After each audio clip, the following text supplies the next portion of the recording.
Նախ զինակոչիկները մեկ անգամ ևս անցան բժշկական զննում։ Արդյունքում 18 տարեկան գյումրեցի 32 պատանիներ ճանաչվեցին պիտանի ծառայության համար։ Կա հստակ հրանք պաշտպանության նախարարից բանակ չեն զորակոչվելու հիվանդ զինծառայողներ, ասում է Գյումրու զինկոմիսարիատի զորակոչային բաժանմունքի պետը։ Ըստ Արամ Գրիգորյանի, վերջին տարիներին չնայած նվազել է ծառայությունից խուսափողների թիվը, սակայն մտահոգիչ է համարվում ինքնավնասման դեպքերը։ Երևի զորակոչի շարունակում է, բայց բավականին քիչ է զորակոչին։ Երևի հասկացել են, որ նման վարվել չի կարելի։ Շատ չնչին քանակություն, ասեմ, որ առողջական վիճակը բավականին վատ չի, մի խոսքով ասեմ։ Դա ծառայություն է, ծառայության ընթացքում հնարավոր է դեպքեր լինի։ Խսում տարիներին իհարկե չի եղել դեպքեր, եղել է նույն բանակն է կամ որևիցե այլ պետության բանակում դեպքեր չի լինում են։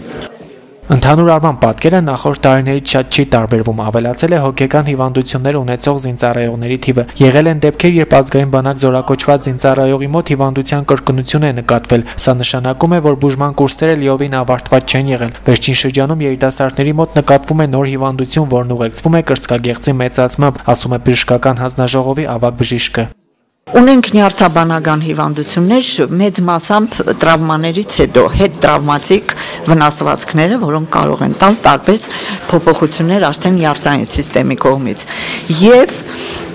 սրտի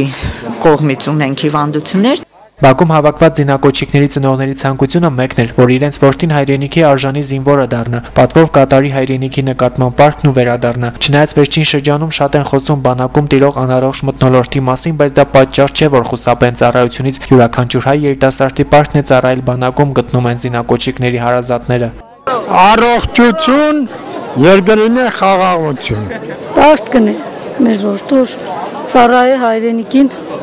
պաշտպանել հայրենիքը։ Բոլորին բարի ճանապարհ վերադարձ։ Ունեցել եմ մետեղ եմ, ճանապարհել եմ բանակ, պետք է իրաց պարտքն է պետք է երթամ ծառայեն կան։ Եթե բոլորս ազատ ենք, մեզ որ պետք է պաշտպանեն։ 18-ամյա Հարություն Ավետիսյանն ուրախ է, որ մեկնում է ծառայության, ասում է յուրաքանչյուր հայ տղայի պարտքն է ծառայել հայոց բանակում։ Դժվար կլինի 2 տարի հեռու լինել ընտանիքից ու ընկերներից։ Ամենաշատը կարոտելու եմ ծնողներից ու հարազատներից, ասում է Հարությունը։ Բարեկամներից, մոդիկներից, լավ մարդկանց։ Բժշկական վերջնական եզրակացությունը տրվելու է հանրապետական բժշկական ստուգումներից հետո միայն, իսկ Գյումրիում իրականացված բուժզննումը նախնական էր։ Վաղը նույն այս պատանիները վերջնական ստուգում կանցնեն հավաքակայանում, որից հետո զինակոչիկները կմեկնեն համալրելու հայոց բանակի շարքերը։